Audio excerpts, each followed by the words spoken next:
السلام علیکم، نجم سیٹھی شو میں خوش آمدید۔ میں ہوں سید عائشہ ناز، میرے ساتھ موجود ہیں نجم سیٹھی صاحب۔ السلام علیکم نجم سیٹھی صاحب، نیا سال آ رہا ہے جی بالکل، اور 2021 بوریا بستر باندھ کے جا رہا ہے۔ اب جب نیا سال آتا ہے نا تو ہر کسی کے دل میں امید ہوتی ہے کہ شاید اب کی بار صرف سال نہیں حال بھی بدل جائے گا۔ تو ابھی اسی امید کے ساتھ نا آپ کے سامنے جو کوشچنز میں آج رکھنے جا رہی ہوں، ہم جائزہ لیں گے پاکستان کے اندرونی اور بیرونی محاذ پر جو چیلنجز درپیش ہو سکتے ہیں، پاکستان کی معیشت کیسی رہے گی، سیاسی بساط پر کیا چینجز آئیں گے، وہی جو پریڈکٹ کیے جا رہے ہیں۔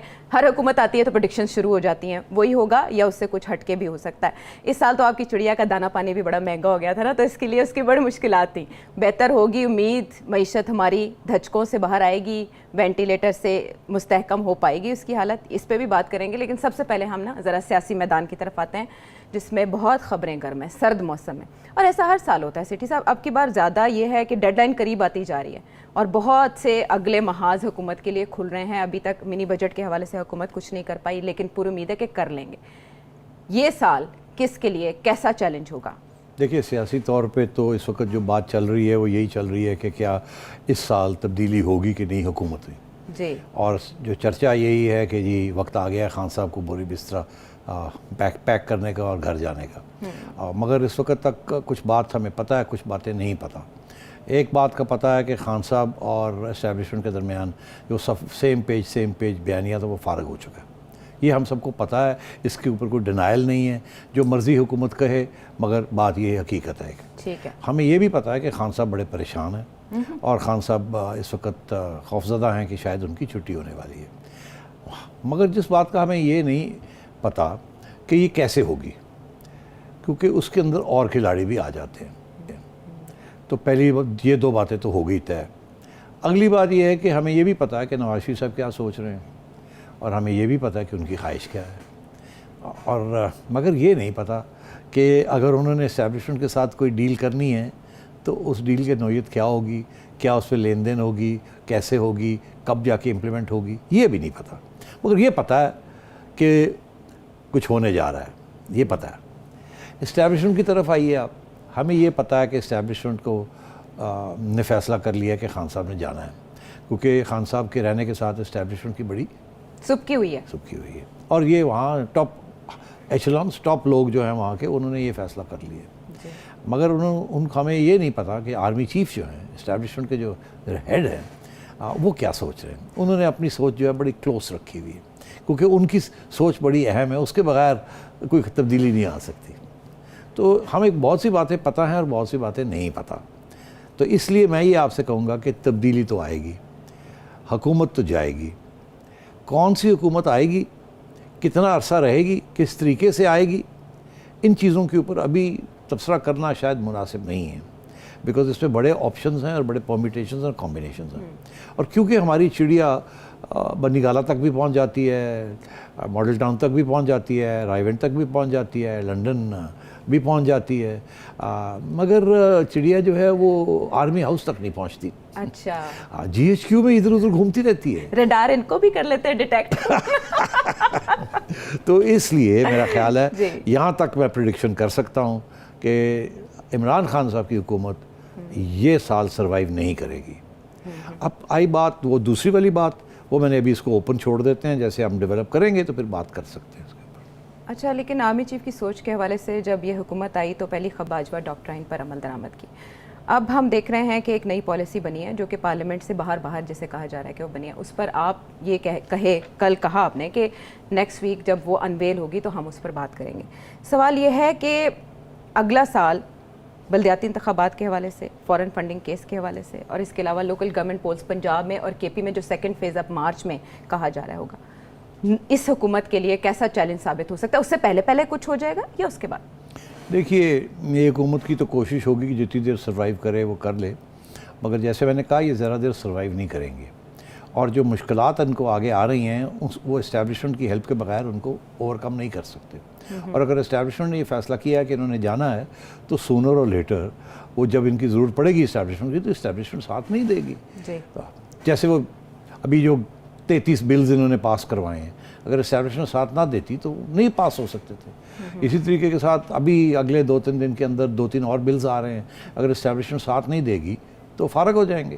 تو میں یہ سمجھتا ہوں کہ یہ کسی نہ کسی سٹیج پہ ایک ایسی سٹیج آ جائے گی کہ جب اسٹیبلشمنٹ پیچھے ہٹ جائے گی, اور جب یہ توقع کر رہے ہوں گے کہ یہ ہیلپ کرے گی, وہ نہیں کریں گے. اور وہ دن کی انتظار ہے کہ جب وہ ایسا فیصلہ ہوتا ہے تو پھر آگے بات چل پڑے. اس کا اندازہ اتحادیوں کے موڈ سے ہوگا, کس چیز سے ہوگا سیٹھی صاحب؟ نہیں, یہ دیکھیے, یہ جو باتیں چل رہی ہیں اس کے اندر پہلے یہ لوگ کہتے تھے کہ اسٹیبلشمنٹ کے پاس آپشنز کوئی نہیں ہے, اور اس لیے وہ ٹکے ہوئے ہیں سیم پیج پہ. حالانکہ خوش نہیں ہیں خان صاحب کے ساتھ, بڑی مایوسی ہوئی ہے کہ ہم نے اس کو چنا اور انہوں نے ہمیں لیٹ ڈاؤن کیا, اور پھر اپنی تو بے عزتی کروائی ہمیں بھی اڑا کے رکھ دیا. کیونکہ لوگ ظاہر ہے جو خان صاحب کو تو گالیاں دے ہی رہے ہیں, مگر وہ کہتے ہیں کہ ان کو لانے والے, سہارا بننے والے, ستون بننے والے جو ہیں, اصلی ذمہ داری تو ان کی ہے. تو وہ تو اب طے ہو گیا ہے, اور اپنے آپ کو بچانے کے لیے ریاست کے ادارے ہمیشہ ہر کام وہی کرتے ہیں کہ اپنے آپ کو بچا لیں.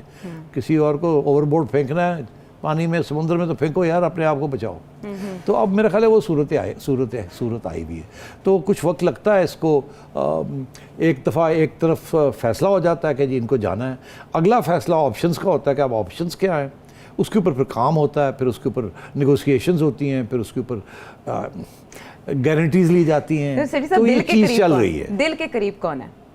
کیا مطلب دل کے قریب کون ہے اس وقت؟ آپ نے کہا آپشنز دیکھے جاتے ہیں, خان صاحب نے تو کہا تھا میں ہی ہوں بس, لیکن اب آپشنز کون سے ہیں؟ دل کے قریب کون ہے؟ نہیں, دیکھیے, وہ آپشنز تو یہی ہیں کہ اس وقت جس قسم کے آگے مسائل آ رہے ہیں, جو کہ بھی آج ہم ڈسکس کرنے جا رہے ہیں کہ جی یہ چیلنجز ہیں اور یہاں یہ پرابلمز آئیں گے, وہ تو مسئلے جو ہیں وہ سوائے ایک پاپولر گورنمنٹ کے جس کا ساتھ اسٹیبلشمنٹ دے رہی ہو, وہی حکومت جس کا ساتھ اسٹیبلشمنٹ دے رہی ہو, وہی حل کرنے جا سکتی ہے. یہ ان پاپولر گورنمنٹ جس کے ساتھ اسٹیبلشمنٹ نے ساتھ دیا, اسی لیے نہیں حل کر سکے.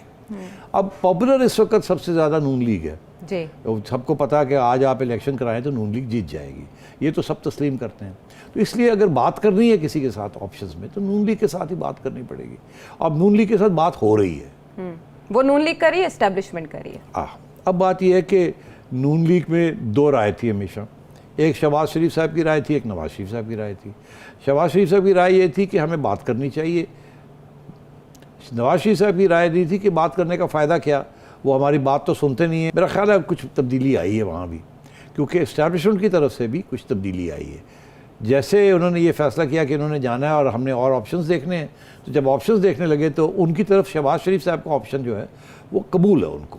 پرابلم یہ آتا تھا پہلے کہ شہباز شریف صاحب کو نواز شریف صاحب سے الگ کیسے کیا جائے, کیونکہ اگر شہباز شریف صاحب نے نواز شریف صاحب کی ہر بات ماننی ہے تو بات تو وہی ہوگی کہ میاں صاحب, بڑے میاں صاحب ہی پہ چلائیں گے. اس کے اوپر پرابلم تھا اسٹیبلشمنٹ کو. میرا یہ خیال ہے کہ وہ مسئلے کچھ حد تک حل ہو گئے ہیں, اور اسی لیے اب شہباز شریف صاحب جو ہیں وہ کہہ رہے ہیں نا کہ وہ اب فرنٹ فٹ پہ آ رہے ہیں. لیکن پھر جیل جا رہے ہیں, لاہور ہائی کورٹ جا رہی ہے حکومت, کیونکہ ان کی گارنٹی پہ نواز شریف صاحب باہر گئے تھے. ہاں, یہ بات آپ نے کہی, مگر ہوگا نہیں ایسے. اچھا, اب کی بار نہیں ہوگا. گارنٹیاں جو ہے نا, وہ جب ہوا بدلتی ہے تو گارنٹیاں بھی بدل جاتی ہیں. آپ عمران خان صاحب کو اتنا ایزی لیتے ہیں کہ وہ کچھ بھی ایزی نہیں لیتے. اب عدالتیں بھی دیکھتی ہیں نا کہ ہوا کس طرف چل رہی ہے, تو پھر وہ بھی تھوڑی سی آزاد ہونی شروع ہو جاتی ہیں. لیکن عمران خان صاحب ہاتھ پہ ہاتھ دھرے تو نہیں بیٹھے رہیں گے نا؟ نہیں, وہ کریں گے, ہاتھ پیر ماریں گے. کیا ماریں گے ہاتھ پیر؟ عدم اعتماد کے بارے میں نواز شریف صاحب نے شہباز شریف صاحب کو کہا کہ ہوم ورک کے بغیر آپ نے عدم اعتماد نہیں لانی. عمران خان صاحب اسمبلیاں تو نہیں توڑنے والے, نہیں توڑنے والے. تو کیا کسی سٹیج پہ جیسے اشارے آتے ہیں کہ جی جائیے ووٹ, آئیے ووٹ ڈال دیجئے خان صاحب کے لیے, اشارہ آئے گا کہ ووٹ نہ ڈالیں, تو بس وہ تو تحریک کیا کہتے ہیں وہ جو ماڈل ٹاؤن والے ایم این اے ہیں, ایاز صادق صاحب, وہ کہتے ہیں راتوں رات ہو جائے گا, اس سے پہلے پتہ نہیں. منع کیا نواز شریف صاحب نے کہ ڈیل کے حوالے سے جو باتیں ہیں نا وہ ذرا محتاط. ہاں جی, مگر ہونا ایسے ہی ہے. ہاں, تو مسلم لیگ نون اپنے اندرونی مسائل سارٹ آؤٹ کر لے گی آپ کے خیال میں؟ میرا خیال ہے وہ سارٹ آؤٹ ہونے لگے ہیں. اچھا, تو پی ٹی آئی اور پیپلز پارٹی کا future next year? P T I کا تو فیوچر کوئی خاص برائٹ نہیں ہے, کیونکہ وہاں بھی دو رائے ہیں. میں اپنی بھی رائے بھی آپ کو دے دیتا ہوں, کیونکہ آپ کہہ رہی ہیں کہ میں پریڈکٹ کروں. ایک رائے یہ ہے کہ جب نون لیگ کی حکومت آئے گی تو پھر پی ٹی آئی کی پٹائی ہوگی اور اکاؤنٹیبلٹی ہوگی عمران خان صاحب کی, جیسے انہوں نے ان کی ہے, ان کی بھی ہوگی. دوسری رائے بھی ہے وہاں کہ نہیں, اب یہ اس قسم کی اکاؤنٹیبلٹی کو چھوڑ دینا چاہیے, ہمیں کوئی نئے سٹینڈرڈ سیٹ کرنے چاہیے, سارے ملک کو ساتھ لے کے چلنا چاہیے, اور یہ انتقامی کارروائی جو ہے اس کے ساتھ ملک کا نقصان ہو جاتا ہے, اور آگے whole of the government whole of the opposition سب کو مل کے بہت سے ایسے مسائل آ رہے ہیں جو کہ کرنے پڑیں گے. تو میرا خیال ہے کہ میری امید بھی ہے اور میرا خیال بھی ہے کہ جس طریقے سے پی ٹی آئی نے نیب کو استعمال کیا ہے نون لیگ کے خلاف, اس طریقے سے نون لیگ نیب کو ان کے خلاف نہیں کرے گی. اچھا, تو جیسے آج خواجہ آصف اسمبلی میں بات کر رہے تھے کہ سب کو مل کے پاکستان کے مسائل کا حل نکالنا چاہیے, آپ دیکھ رہے ہیں کوئی حکومت ایسی بنتی ہوئی؟ ظاہر ہے الیکشنز ہوں گے اگلے سال, یہ بتا دیں. دیکھیے نا, اب آپ نے سوال مشکل سا پوچھ لیا, بیکاز نواز شریف صاحب تو یہ چاہیں گے کہ الیکشن ہو جائے, مگر اسٹیبلشمنٹ نہیں چاہتی کہ الیکشن ہو. اسٹیبلشمنٹ کہتی ہے کہ ایک گورنمنٹ آ جائے اور وہ گورنمنٹ جو ہے 1.5 سال رہے, اگلے سال الیکشن جب ہونے ہیں تو کروائیں گے. یہ جو مشکل چیزیں ہیں ابھی سے فیصلے کریں اور اس کو ٹھیک کریں. ابھی الیکشن کرانے کے ساتھ 3 ماہ ضائع ہو جائیں گے. اچھا, ظاہر ہے کہ جب الیکشن کی تیاری ہو رہی ہوگی تو انٹرم گورنمنٹ جو آئے گی کیئر ٹیکر, وہ تو کوئی فیصلے نہیں کر پائے گی. اور اس وقت بڑے کرٹیکل فیصلے کرنے ہیں اور جلدی کرنے ہیں. منی بجٹس آنے ہیں, آئی ایم ایف کی فنڈنگ آنی ہے, فارن پالیسی کرائسس چل رہی ہے جو بھی ڈسکس کرتے ہیں. تو اسٹیبلشمنٹ کی یہ رائے ہے کہ ابھی آپ الیکشن نہ کروائیں, اگلے سال کرا لیں. اور ان کی یہ ہے کہ جی اگلے سال تک پتہ نہیں کیا ہوتا ہے کیا نہیں ہوتا, ہم تو ابھی الیکشن کرانا چاہیں گے جب ہم پاپولر ہیں. تو یہ جو مسئلہ ہے یہ بھی حل کرنا پڑے گا آگے جا کے. اور میرا یہ خیال ہے کہ چانسز اسی کے ہیں کہ اگر کمپرومائز ہو سکتی ہے کہ چلیں ابھی فوری طور پہ الیکشن نہیں کراتے, اگلے سال بھی نہیں کراتے, اس سال کے آخر میں الیکشن کرا لیں. وہ کہتے ہیں 1.5 سال دے دیں, یہ کہتے ہیں 6 مہینے دے دیں. 6 مہینے کے اندر جو مشکل فیصلے ہیں, یہ ایک انٹرم گورنمنٹ آ جائے, وہ آ کے مشکل فیصلے طے حل کر دے, اس کے بعد الیکشن کرا لیں. زیادہ دیر اگر یہ گورنمنٹ رہ گئی نا تو پھر یہ گورنمنٹ بھی بدنام ہونی شروع ہو جائے گی, بیکاز اتنے مسائل ہیں. اور تو یہ اب دیکھنا یہ ہے کہ اب کس کی بات جو ہے وہ پریویل کرتی ہے. ہاں, لیکن مقبول حکومت کے آنے کی آپ بات کریں جس کو عوامی پذیرائی حاصل ہو, اس کے ساتھ چھیڑ چھاڑ رک جائے گی؟ دائروں کا سفر پاکستان کا ختم ہو جائے گا؟ اگلے سال ہم ڈائمنڈ جبلی بھی منا رہے ہیں. ہاں, ڈائمنڈ جبلی تو آپ منا رہے ہیں, 75 سال ہو گئے ہیں, مگر ابھی بھی ہم ڈھونڈ رہے ہیں کہ ہم کون ہیں, کہاں جا رہے ہیں, کہاں سے آئے ہیں. ابھی بھی کوئی کنسنسس نہیں ہے, اس کے اوپر بھی کنسنسس نہیں ہے کہ پاکستان کس لیے بنا تھا, کون اس پہ حکمرانی کرے گا, کیسی جمہوریت ہوگی, اسلام کا کیا رول ہوگا, مذہب کا کیا رول ہوگا, سیاسی جماعتوں, یہ ساری باتیں جو ہے ابھی اپ ان دی ایئر ہیں. اور حالانکہ آئین کو آئے ہوئے 1973 کی آئین آئی ہوئی ہے, مگر آپ سوچئے ایک نیا ملک بنتا ہے 1947 میں بنتا ہے اور 1973 میں اس کو آئین ملتی ہے, ایک جمہوری آئین ملتی ہے. تو وہیں سے آپ دیکھ لیں کہ کس قسم کی مشکلات ہیں کہ پہلے مطلب ہے کہ اتنے 16 سال کتنے سال کے بعد آئی, 47 to 57 67 and then 73, 26 years later, 58, ہاں جی 26 years later کے بعد آپ کو آئین ملی ہے. اور وہ آئین کو کتنی دفعہ چینج کیا, امینڈ کیا گیا, اسٹیبلشمنٹ کی طرف سے اس کو اوور تھرو کیا گیا ہے. یہ بھی تو ہوا ردی کی ٹوکری میں مشرف صاحب نے پھینکنے کی بات کی. اس لیے میں سمجھتا ہوں کہ آگے بہت مشاہد ہے, لیٹس ڈسکس. اچھا, نئے کانٹریکٹ کی بھی بات اسی لیے کی جاتی ہے کہ ایک نیا کانٹریکٹ ہونا چاہیے, لیکن اس کے لیے جو پہلا کانٹریکٹ موجود ہے آپ نے اس کا کیا حال کیا؟ جو نئے کانٹریکٹ کی بات کی جاتی ہے, سیٹ صاحب معیشت ریڑھ کی ہڈی, اس میں ہم اب جن چیلنجز کی بات کر رہے تھے انہی کو لے لیتے ہیں کہ آئی ایم ایف کے ساتھ ڈیل کے معاملے پہ مسلم لیگ نون اور پیپلز پارٹی بہت کڑی تنقید کر رہے ہیں. جو فروغ نسیم صاحب ہیں وہ کہہ رہے ہیں یہ خود مختاری کا کوئی تعلق نہیں ہے اس کا, لیکن خواجہ آصف یہ کہہ رہے ہیں کہ 1971 سے بھی یہ خطرناک منظرنامہ ہے. آپ نے تو اس کی کوئی اور تشریح کی تھی, اسٹیٹ بینک کی خود مختاری. ایسے ہے عائشہ کہ میں نے بھی سنا ہے ایک اسٹیٹمنٹ خواجہ آصف سے اور شہباز شریف صاحب سے. وہ یہ کہہ رہے ہیں کہ وہ نون لیگ اس وقت اپوز کر رہی ہے کہ اسٹیٹ بینک کی اٹانومی کا جو بل ہے وہ کہتے ہیں اس کو نہیں ہونا چاہیے, اور اسی طریقے سے وہ کہہ رہے ہیں یہ جو منی بجٹ آ رہا ہے یہ نہیں ہونا چاہیے, عوام کے اوپر بڑا بوجھ بننے جا رہا ہے. اچھا, اب بڑی انٹرسٹنگ بات یہ ہے کہ آج اگر نون لیگ کی حکومت ہوتی تو میں یہ کہہ رہا ہوں آپ سے کہ یہی پریشر ان کے اوپر آنا تھا کہ یہ دونوں بلز کو پاس کریں. تو اپوزیشن میں بیٹھ کے بندہ بہت سی باتیں کرتا ہے کیونکہ عوام کو خوش کرنا ہوتا ہے. جب حکومت میں ہو تو پھر بہت سے مشکل فیصلے کرنے پڑتے ہیں اور کڑوا گھونٹ کرنا کرتا ہے. میں سمجھتا ہوں کہ آج یہ دونوں صاحب کہہ رہے ہیں کہ منی بجٹ بھی نہیں آئے گا اور اسٹیٹ بینک اٹانومی کا بل بھی نہیں پاس کرنا چاہیے, یہی کہہ رہے ہیں نا. اسحاق ڈار صاحب نے بھی یہی کہا, اپوز کریں گے, تینوں یہ سارے کہہ رہے ہیں اپوز کریں گے. آج ان کو حکومت پکڑا دیں اور اگر 1 ماہ کے اندر یہ بلز نہ پاس کریں تو میرا نام نجم سیٹھی نہیں ہے.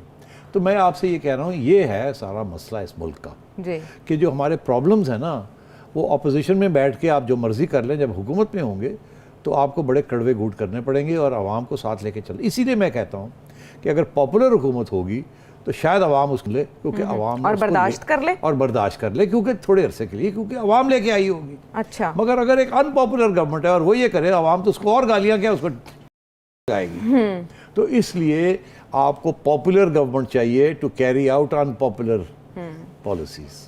Very right. تو اس لیے یہ دونوں جو ہے نا, یہ تینوں لوگ جو یہ باتیں کر رہے ہیں, کل کو اگر ان کی حکومت آتی ہے تو آپ یہ سوال پوچھیے گا کہ یہ اب کیا کرنے جائیں گے, تو میں کہوں گا انگوٹھا لگانے جائیں گے. ہو سکتا ہے بہتر نیگوشیٹ کر لیں اسحاق ڈار صاحب, اس سے پہلے لے چکے ہیں پیکج. جی بالکل ہو سکتا ہے, مگر وہ آئی ایم ایف اتنی سختی کے ساتھ ڈیل کر رہی ہے, ہو سکتا ہے اس وقت ان کی نیگوسیشن سکلز جو ہیں بہتر ہوں یا کوئی اور فارمولہ بنا لیں. مگر مشکل حالات ہیں اور بڑے کڑوے فیصلے کرنے پڑیں گے, اور عوام کو اور بھی کچھ تھوڑی سختی برداشت کرنی پڑے گی. تو یہ سلوشن سٹھی صاحب تجویز کر رہے ہیں. زہر کا پیالہ شہباز شریف صاحب نے کہا, تو زہر کے بجائے اگر مٹھاس سے کوئی کام چلا سکے تو اس سے آگے آنا پڑے گا, اور کیسے پھر یہ ہضم ہوں گے کڑوے کسیلے پالیسیز اور فیصلے. اقتصادی سال کیسا رہے گا, ہم اس پر بات کر رہے ہیں. بریک کے بعد آ کے کنٹینیو کریں گے.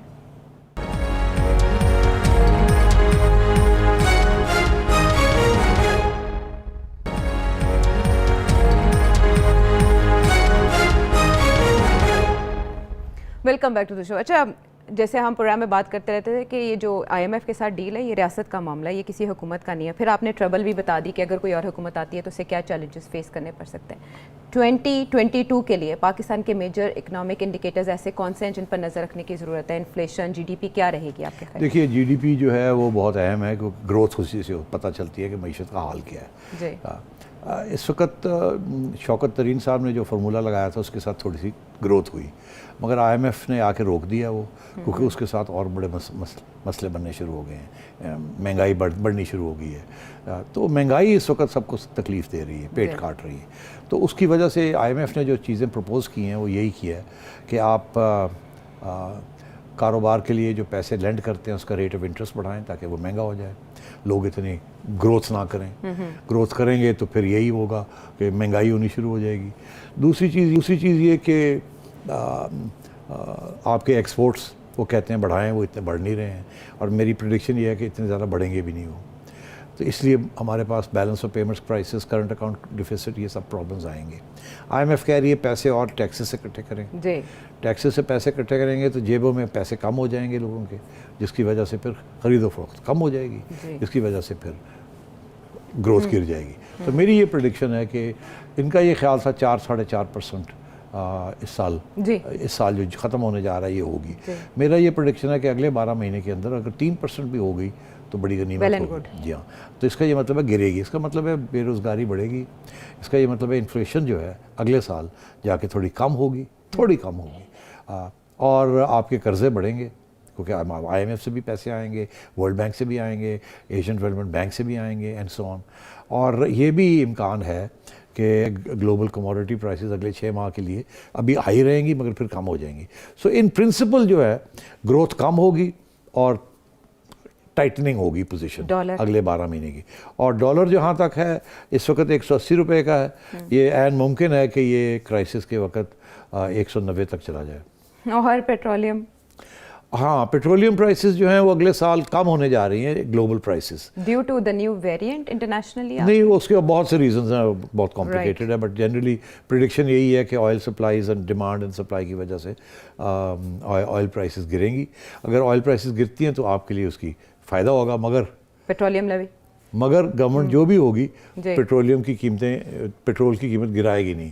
اگر اس ریٹ پہ بڑھائے گی نہیں تو گرائے گی نہیں, حالانکہ فائدہ ہو جائے گا ان کو جب پیٹرول کی قیمت, پیٹرولیم پروڈکٹس کی قیمت باہر گرے گی, مگر یہاں نہیں گرے گی. یہاں یا اسٹیبل ہو جائے گی تھوڑی عرصے کے لیے, یا جو گروتھ ریٹ ہے وہ اگر اس وقت ہر مہینے 2% بڑھتا ہے یا 3% بڑھتا ہے تو وہ 1% بڑھے گا, and so on and so forth. اچھا, تو 2019 میں عمران خان صاحب بڑے پر امید تھے 2020 ہماری اکنامک اسٹیبلٹی کا سال ہے, بڑے دعوے بھی کیے گئے. سٹھی صاحب, کورونا آ گیا, کورونا نے کتنا ہماری معیشت کو متاثر کیا جو عذر حکومت پیش کرتی ہے؟ کورونا نے ساری دنیا کی معیشت کو متاثر کیا ہے, صرف پاکستان کی نہیں, کیونکہ اس کے ساتھ اکنامک ایکٹیویٹی رک گئی, تجارت رک گئی, ٹریڈنگ جو سارے روٹس تھے وہ بلاک ہو گئے, سپلائی لائنز ڈسرپٹ ہو گئی, بہت کچھ ہوا. تو جس کی وجہ سے سارے دنیا میں کوئی ایسی اکانومی نہیں ہے جہاں مشکلات کا سامنا نہ کرنا پڑا ہو. لیکن ہماری گورنمنٹ نے بیٹر ڈیل کیا نا. ہماری گورنمنٹ نے جس طریقے سے ڈیل کیا انہوں نے اتنے لاک ڈاؤنز نہیں کیے جتنے باقی لوگوں نے کیے ہیں. اس کی وجہ یہ تھی کہ یہاں اس شدید طریقے کے ساتھ کووڈ نہیں آیا جس طریقے کے ساتھ یو کے میں آیا یا جرمنی میں آیا یا امریکہ میں آیا یا انڈیا میں آیا ہے.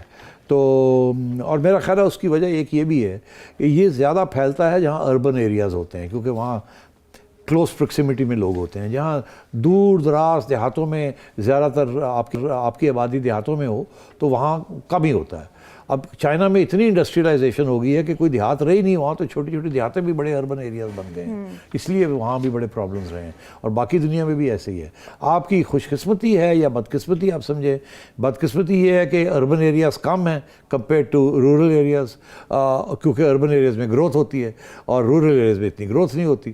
تو ایک تو یہ بدقسمتی ہے. خوش قسمتی یہ تھی کہ پھر کووڈ جو ہے وہ اربن ایریاز میں زیادہ وہ پھیلا. ظاہر ہے یہاں اٹھتے ہیں لوگ, بیٹھتے ہیں, سبزی منڈی یہ گئے, سب پارٹیز ہو رہی ہیں, چھوٹے چھوٹے گھروں میں لوگ, وہاں بڑے بڑے ایریاز ہیں, لوگ کھلے باہر بیٹھے ہوئے ہیں, تو وہاں اس لیے کم ہوا ہے. I think that was one of the reasons یہاں کم آیا ہے.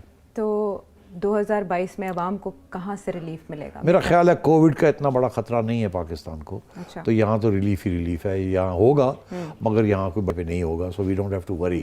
اور میں سمجھ رہا ہوں کہ آہستہ آہستہ لوگوں کو یہ بات کا احساس ہونا شروع ہو گیا ہے کہ ماسک پہننا ہے اور کچھ تھوڑے بہت پریکاشنز لینے ہیں. تو میں سمجھتا ہوں Covid will not be a major crisis next year. تو ہیلتھ وائز ہاسپٹلز وغیرہ یہ ایسے نہیں ہوگا کہ جی وینٹیلیٹر نہیں مل رہے, یہ نہیں ہو رہا, وہ نہیں ہو رہا. یہاں انڈر کنٹرول ہی رہے گا. Very right. اچھا, اس لحاظ سے لیکن اگر عوام کو معیشت کے حساب سے کوئی ریلیف دینے کی بات ہو, کوئی خوشخبری؟ عائشہ مجھے مشکل لگ رہا ہے کہنے کو. تو اگر مجھے آپ فائنانس منسٹر بنا دیں تو میں تو بڑی ریلیف دے دوں گا. کیا سب سے پہلے کیا کریں گے؟ بڑا سیدھا سا سوال ہے. پیسہ اس ملک میں ہے, غریب کے پاس نہیں ہے, امیر کے پاس ہے. اور امیر جو ہیں بہت امیر ہیں, غریب جو ہیں بہت غریب ہیں. سیدھی سی بات ہے, امیروں سے پیسہ لے کے غریبوں کے اوپر خرچ کرنا. ویلتھ ٹیکس لگا دیں جو بڑے عرصے سے. بہت کچھ ہو سکتا ہے اگر آپ نیت صاف ہے, نیت صاف ہو. مگر ہماری ساری سیاسی جماعتیں جو ہیں امیروں کی سیاسی جماعتیں پروٹیکٹ کرتی ہیں. ہاں, وہ زمیندار بڑے بڑے لینڈ لارڈز اور فیوڈلز اور کاروباری لوگ جو ان کو فنڈ کرتے ہیں. اور اسی طریقے کے ساتھ جو پیسہ خرچ ہوتا ہے اسٹیبلشمنٹ کے اوپر, ڈیفنس کے اوپر, یہ سارے نان پروڈکٹیو ایکسپینڈیچرز ہیں. یہ پروڈکٹیو ایکسپینڈیچرز نہیں ہیں, اس سے آپ کی معیشت نہیں گرو کرتی. اسی طریقے کے ساتھ کرپشن کم ہونی پڑے گی جو لیکیج ہے.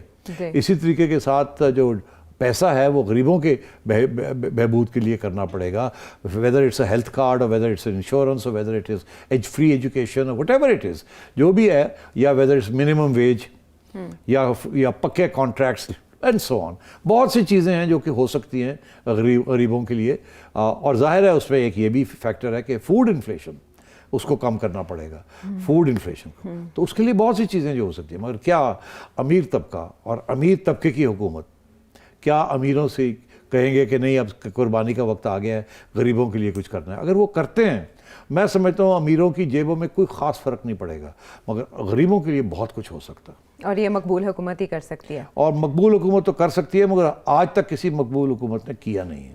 آج تک نہیں کیا. آپ ہاں, وہ ذوالفقار علی بھٹو صاحب آئے تھے, انہوں نے شروع میں امیروں سے ان کی دولت چھین لی تھی, مگر انہوں نے غریبوں کے اوپر اس قسم کی دولت اسپینڈ نہیں کی. وہ پھر ہماری وہی ڈیفنس ایکسپینڈیچرز اور گرینڈ پروجیکٹس اور یہ چیزوں پہ شروع ہو گیا.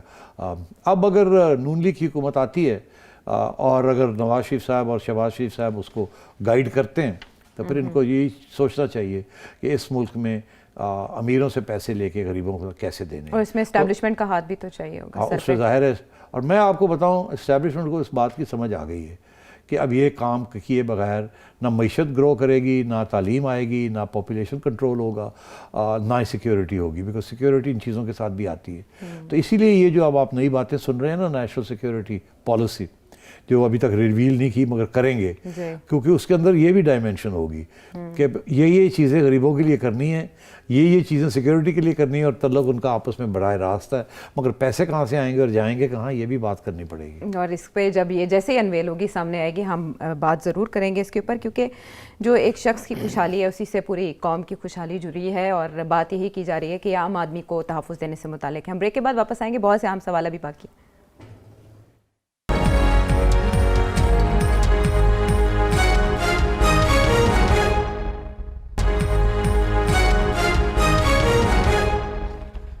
ویلکم بیک ٹو دا شو. اچھا, جب بات پوری دنیا میں ہو رہی ہے نئے بلاکس بننے کی, تو ایسے میں پاکستان کی فارن پالیسی بہت زیادہ ڈسکس ہوتی ہے. ہمارے پڑوسی ملک کی طرف سے ہم پہ بہت حملے کیے جاتے ہیں کہ ہم تنہا رہ گئے.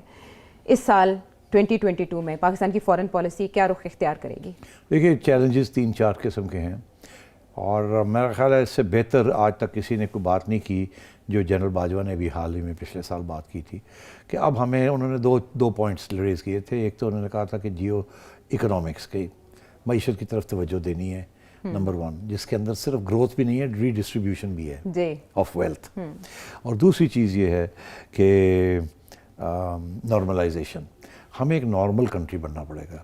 ایک جنگجو ریاست جو ہے وہ اب نہیں چل سکتی, بیکاز حالات بدل گئے. اور نارملائزیشن کے اندر افغانستان کو سٹیبل کرنا ہے, نارمل کرنا ہے تاکہ تجارت ہو سکے, سپیک چل سکے, مائننگ کانٹریکٹس ہو سکے, oil and gas pipelines آئیں. ٹھیک, وہ جب تک وہ سٹیبل نہیں ہوتا اور افغانستان کی حکومت پاؤں پہ کھڑی نہیں ہو جاتی اور اس کے تعلقات گلوبل نہیں بنتے, اس وقت تک وہ ہو نہیں سکتا. اور دہشت گردی جب تک ختم نہیں ہوتی وہ ہو نہیں سکتا, پہلی بات. دوسری چیز یہ کہ ہندوستان کے ساتھ تعلقات, اور تیسری امریکہ کے ساتھ تعلقات. اب میں آپ سے یہ کہوں گا کہ میری پریڈکشن یہ ہے کہ جب تک عمران خان صاحب کی حکومت ہے تو ہندوستان کے ساتھ تعلقات ٹھیک نہیں ہو سکتے. اس کی وجہ عمران خان اور ادھر جب تک نریندر مودی بیٹھا ہے تو نارملائزیشن نہیں ہو سکتی. مگر اگر کوئی بات کو آگے بڑھانا ہے تو بات اسی صورت میں بڑھ سکتی ہے آگے, کیونکہ دیکھیے فوج نے تو آلریڈی سیز فائر کروا لیا ہے نا بیٹھ کے. انہوں نے تو اپنے این سی اے نے, یہ نیشنل سیکیورٹی ایڈوائزرز اور ڈی جی ایم آئی اور انہوں نے اور D G I S I نے مل کے ان کے لوگوں کے ساتھ بیٹھ کے سیز فائر تو بارڈر پہ کرا دی ہے نا, ایل او سی ہو گئی ہے نا. تو اب رہ کیا گیا ہے؟ اب رہ گئی باقی نارملائزیشن, کہ ایک دوسرے کے خلاف ٹیررزم نہ پروموٹ کی جائے, پراکسی وارز نہ کیے جائیں, ہائیبرڈ وارز نہ کیے جائیں, ٹریڈ اوپن کی جائے, سب سے تجارت کی جائے. جی, اب میں سمجھتا ہوں کہ آج کی اسٹیبلشمنٹ سمجھتی ہے اس بات کو, اور انہوں نے اپنی پالیسی چینج کرنا چاہ رہے ہیں, مگر عمران خان صاحب تیار نہیں. انہیں ڈر ہے کہ کل کو ان کے اوپر بھی وہی الزام نہ لگے جو پہلے نواز شریف صاحب کے اوپر لگا تھا. اگر تو وہ پاپولر ہوتے تو فکر نہ کرتے, اب ان پاپولر ہیں تو یہ رسک نہیں لے سکتے کہ اور ان پاپولر ہو جائیں گے اور گالی پڑے گی, پہلے پڑ رہی ہے اتنی. تو اس لیے میں سمجھتا ہوں کہ اگر نارملائزیشن کرنی ہے ہندوستان کے ساتھ تو 2 ہاتھ سے تالی بجتی ہے. اگر نریندر مودی تیار بھی ہو جائے تو خان صاحب تیار نہیں ہیں, اور اگر خان صاحب تیار ہو جائیں تو نریندر مودی تیار نہیں ہے, کیونکہ خان صاحب نے ذاتی طور پہ ان کو گالیاں دی ہیں, تو ایک پرسنل ڈائمنشن بھی آ جاتا ہے. تو اگر یہ بات نارملائزیشن آگے بڑھنی ہے تو وہ نارملائزیشن ادھر نریندر مودی اور ادھر نواز شریف, کیونکہ ان کا پہلے سے تعلق ہے, یہ پہلے بھی نارملائز کرنا چاہ رہے تھے, مگر اس وقت آپ کی اسٹیبلشمنٹ نہیں کرنا چاہ رہی تھی. اب آپ کی اسٹیبلشمنٹ کرنا چاہ رہی ہے. نواز شریف صاحب پہلے بھی چاہتے تھے, اب بھی چاہیں گے, اور میں یہ سمجھتا ہوں کہ اگر نواز شریف صاحب کی حکومت آتی ہے تو یہ جو نارملائزیشن کا جو پروسیس ہے یہ چل پڑے گا. یہ نہیں ہوگا آپ کو کشمیر مل جائے گا یا یہ, ایسی کوئی بات نہیں ہوگی. ملاقاتیں ہوں گی, آہستہ آہستہ ویزا ریجیم کھلے گی, ایمبیسڈرز ایکسچینج ہوں گے, تھوڑی بہت تجارت شروع ہو جائے گی. یہی ایک پہلا قدم ہے, یہ بڑا امپورٹنٹ ہے. تو میں آئی فیل کہ نارملائزیشن کے لیے نواز شریف کے بغیر نارملائزیشن ہو نہیں سکتی انڈیا کے ساتھ. اب آپ آئیے افغانستان میں نارملائزیشن افغانستان میں نہیں ہو سکتی جب تک امریکہ آپ کے ساتھ نہیں ہوگا. اگر امریکہ اپوز کرے گا تو آپ نارملائزیشن نہیں کر سکتے, کیونکہ امریکہ جب تک ریکگنائز نہیں کرے گا افغانستان کو, نارملائزیشن ہو نہیں سکتی. آپ اکیلے جا کے ریکگنائز کر نہیں سکتے بیکاز امریکہ ناراض ہو جائے گا. امریکہ کے ساتھ آپ کے تعلقات ہیں, تجارت ہے, سب کچھ ہے. تو ابھی مین کور ایشو جو ہے وہ افغانستان کو سارٹ آؤٹ کرنے کے لیے امریکہ کو سارٹ آؤٹ کرنا ہے. امریکہ اور آپ کے اس وقت تعلقات اچھے نہیں ہیں, ان کو اچھا بنانا پڑے گا. عمران خان صاحب نے وہاں کے جو لیڈرز ہیں, جو بائیڈن ہے یا اینتھنی بلنکن ہے, ان کو بھی ذاتی طور پہ تان و تشنی کی ہے, خفا کیا جی. ذاتی طور جی. اب ذاتیات آپ کو پتہ ہے ہر کلچر کے اندر یہ بہت اہم ہوتی ہے, اور سیاست اور ڈپلومیسی میں ذات کے اوپر ایشو اٹیک نہیں کرتے, پالیسیز کے اوپر بات کر سکتے ہیں, نیگوسیشن ہارڈ اینڈ سافٹ کر سکتے ہیں, مگر ذاتی اٹیک نہیں کرتے. یہ کہیں کا اصول نہیں ہے. انہوں نے آ کے ذاتی اٹیکس کرنے شروع کر دیے. نریندر مودی کے اوپر بھی, نریندر مودی نے عمران خان کے بارے میں ایک لفظ نہیں کہا, یہ انہوں نے پتہ نہیں کیا کیا اس کے بارے میں ذاتی طور پہ کہہ دیا ہے. تو میں یہ سمجھتا ہوں کہ آگے نارملائزیشن کے پہلے قدم یا پہلے بارش کے قطرے آپ کو صرف نواز شریف کی رین کے اندر آئیں گے, اور وہ بھی کیونکہ اسٹیبلشمنٹ ان کے ساتھ دے گی. تو اب صورتحال یہ ہے کہ نواز شریف صاحب امریکہ کے ساتھ تعلقات اچھے کر سکتے ہیں, اور نواز شریف صاحب کے تعلقات جو بائیڈن کے ساتھ بھی ہیں, یہ بھی میں آپ کو بتا دوں. اچھا. اور میں سمجھتا ہوں کہ وہ یہ سمجھتے ہیں کہ یہ پریکٹیکل آدمی ہے, پریگمیٹک آدمی ہے, پرو ویسٹ ہے. تو یہ اس لیے آئی تھنک کہ آپ کی foreign policy under Nawaz Sharif also with Saudi Arabia, with India and with America, وہ بہتر ہو جائے گی. اس کے لیے نواز شریف صاحب چاہیے. اچھا, ابھی اسٹیبلشمنٹ میں بالکل آبجیکٹو بات کر رہا ہوں, میں اس میں کوئی ذاتیات نہیں ہے, وہ ہمیشہ ایسے ہی رہا ہے. نواز شریف صاحب نے امریکہ کی اور انٹرنیشنل کمیونٹی کی حمایت کی تھی 91 میں, ٹھیک ہے, جبکہ آپ کی یہاں کی establishment under general Aslam Beg oppose کر رہی تھی. تو انہیں اس بات کا پتہ ہے کہ یہ انٹرنیشنل پلیئر ہیں اور یہ ویسٹ کے ساتھ ان کا تعلق ہے اور رکھنا بھی چاہتے ہیں, اور ہے کنزرویٹو خود. تو یہ دونوں اینگلوں کو کور کر لیتے ہیں. یہاں کنزرویٹو لابی کو بھی کور کر لیتے ہیں جو اینٹی امریکن ہے یا پرو اسلام ہے, اس یہ کور کر لیتے ہیں, اور ادھر بھی کور کر لیتے ہیں, تجارت, آنا جانا, یہ وہ رائٹ لیفٹ دونوں ہو جاتے ہیں. اچھا, تو پاکستان, انڈیا, چائنا اور امریکہ میں سے رائٹ لیفٹ کدھر جا رہا ہے؟ چائنا ادھر بیٹھا ہے خطے میں, امریکہ وہاں. میرا خیال ہے دیکھیں نا, اس وقت تو نہ آپ چائنا کے کیمپ میں ہیں نہ آپ امریکہ کے کیمپ میں ہیں, اور آپ کسی کیمپ میں نہیں ہیں, اور آپ یا تو بڑی اچھی بات ہو نا, جیسے انڈیا ہے. انڈیا بھی بہت عرصہ کسی کیمپ میں نہیں تھا, نہ امریکہ کے کیمپ میں تھا, نہ چائنا کے کیمپ میں تھا, نہ رشیا کے کیمپ میں تھا. نان الائنڈ انہوں نے کیمپ بنایا ہوا تھا, انڈیا نے اور ناصر نے اور سکارنو نے اور اس وقت یوگسلاویا کے لیڈر تھے ٹیٹو. تو یہ انہوں نے ایک نان الائنڈ کیمپ بنایا تھا. مگر ایک وقت ایسا آیا کہ انڈیا کو بھی اب تھوڑے بہت کیمپس کے اندر کھیلنا پڑ رہا ہے. تو وہ انہوں نے روس کو چھوڑا نہیں ہے, مگر امریکہ کے قریب ہونے جا رہے ہیں, اور چائنا کے ساتھ پرابلمز ہیں ان کے. ایک زمانہ تھا کہ انڈیا چائنا بھائی بھائی تھے, بھائی بھائی کہتے تھے, انڈیا چائنا بھائی بھائی, پھر لڑائی جھگڑے ہو گئے. تو میرا خیال ہے آپ کو بھی کسی نہ کسی کیمپ کے قریب ہونا پڑے گا, اور آپ کی مجبوری یہ ہے کہ آپ کو اس کیمپ کے قریب ہونا پڑے گا جہاں آپ تجارت کرتے ہیں, جہاں سے آپ کو پیسے ملتے ہیں, سستے پیسے ملتے ہیں, جہاں سے آپ کو ہتھیار بھی ملتے ہیں, and so on and so fourth. China آپ کو قرضے دے گا, کوئی لونز نہیں دے گا 1% پہ یا 2% پہ, اور اس وقت سب سے زیادہ ضرورت آپ کی پیسے کی ہے اور ڈیٹ ریلیف کی ہے, اور وہ سارے کے سارا جو ہے وہ ویسٹرن ورلڈ کے ساتھ ہے. ٹھیک ہے, ایک انٹر کنیکٹڈ ہے. آپ نے نارملائزیشن کی جب بات کی تو بات کی جاتی ہے ایکسٹریمزم کی. ایکسٹریمزم کو ختم کر کے آپ نارملائز کر سکتے ہیں چیزیں. 2022 میں آپ دیکھ رہے ہیں کہ ہمیں سوشلی, سماجی سطح پر کون سے چیلنجز دیکھنے پڑ سکتے ہیں؟ جی ہاں, ہمارے سب سے بڑا چیلنج ایک ہے, ایک ختم ہو گیا ہے. پہلا چیلنج یہ تھا کہ جہاد وغیرہ کو ختم کیا جائے, وہ ختم ہو گئی. اچھا. وہ لشکر وشکر جہاد کشمیر میں وہ سب ختم ہو چکا ہے, وہ بھی انڈر انٹرنیشنل پریشر اور FATF. وہ پریشر آیا تو ختم ہوا ہے. FATF سے اس سال نکل جائیں گے ہم؟ FATF میں نہیں سمجھتا اس سال نکلیں گے آپ. FATF کو یہ کھینچیں گے آپ کو ابھی اس سال. یہ اچھا سوال پوچھا آپ نے, میں پریڈکشن کر رہا ہوں کہ یہ FATF آپ کی تلوار لٹکی رہے گی کچھ عرصے تک, اس وقت تک جب تک آپ اور امریکہ ایک صفحے پہ نہیں آتے اور ایک بیانیہ آپ کا نہیں ہوتا اور global events including in Afghanistan and India. ٹھیک, تو وہ ابھی ہوا نہیں ہے, جب ہوگا تو پھر FATF کی بات ہوگی. اچھا, تو اس لیے اگلا سال جو ہے فارن پالیسی کے بہت چیلنجز ہیں, اور لیکن لوکلی ہمیں ایکسٹریمزم کو, لوکل ایکسٹریمزم کے 2-3 پہلو ہیں. ایک تو TTP کا ہے, اور میں سمجھتا ہوں کہ طالبان آپ کی خاص مدد نہیں کریں گے. TTP آپ کے خلاف کارروائی کرے گا, اور آپ کو لڑنا پڑے گا ان کے ساتھ. آپ کا خیال ہے کہ کوئی معاہدے ہوں گے, کوئی نیگوسیشن ہوگی, کوئی پیس ڈیل ہوگی؟ کوئی نہیں ہونا.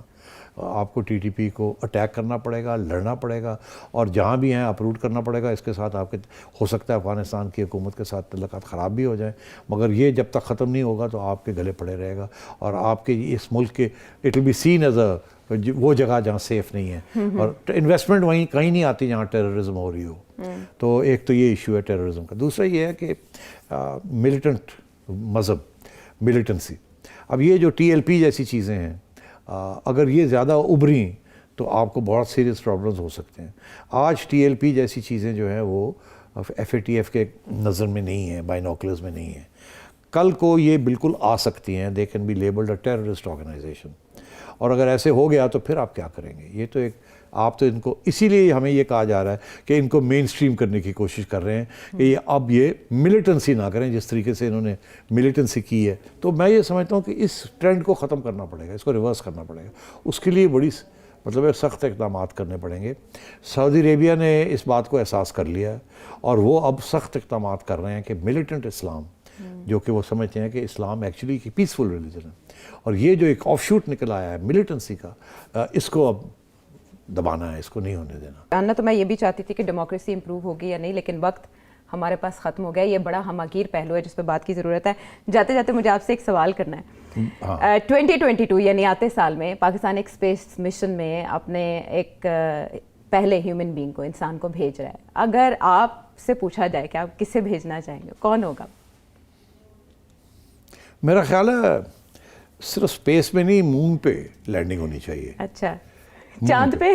چاند پہ لینڈنگ ہونی چاہیے. اس کی کیا وجہ؟ اور عمران خان صاحب کو ون وے ٹکٹ دے دینا چاہیے. سیٹھی صاحب آپ نے کہا پرسنل باتیں نہیں ہوتی, یہ پرسنل ہو گئی ہے. نہیں پرسنل بالکل نہیں ہے, ان سے بہتر ہیرو نہیں ہے ہمارا کوئی. اچھا, ہی از آر ہیرو. اور فائنل ہیروئک ایکٹ یہی ہوگا کہ فرسٹ مین ان دا مون, آن دا مون از عمران خان. بہت سے ریکارڈز عمران خان صاحب کے پاس ہیں, اور جائیں اور مون پہ پاؤں رکھیں اور وہاں سے اٹھائیں کچھ اور کوشش کریں کہ واپس آ جائیں. ون وے ٹکٹ آپ نے بولا, نہیں وہ چاند کو عربی میں ایسے کیا لگتا ہے کہ کہتے ایک دفعہ جو چاند پہ پہنچ جاتا ہے وہ واپس نہیں آنا چاہے گا. ایسی بات نہیں ہے, چاند کی اپنی روشنی نہیں ہے سیٹھی صاحب, سورج سے ملتی ہے اس کو روشنی, اور چاند کا عربی ترجمہ تو آپ کو پتہ ہی ہوگا. اسی نوٹ پہ ہم پروگرام ختم کریں گے. اگلے سال کے لیے بہت سی نیک خواہشات آپ کے لیے, اور ٹیلی ویژن اسکرین پہ آپ کے سامنے نمبر, سیٹھی صاحب سے سوال پوچھیے, فیڈ بیک پہنچائیے. اگلے پروگرام تک کے لیے, اگلے سال تک کے لیے اللہ نگہبان.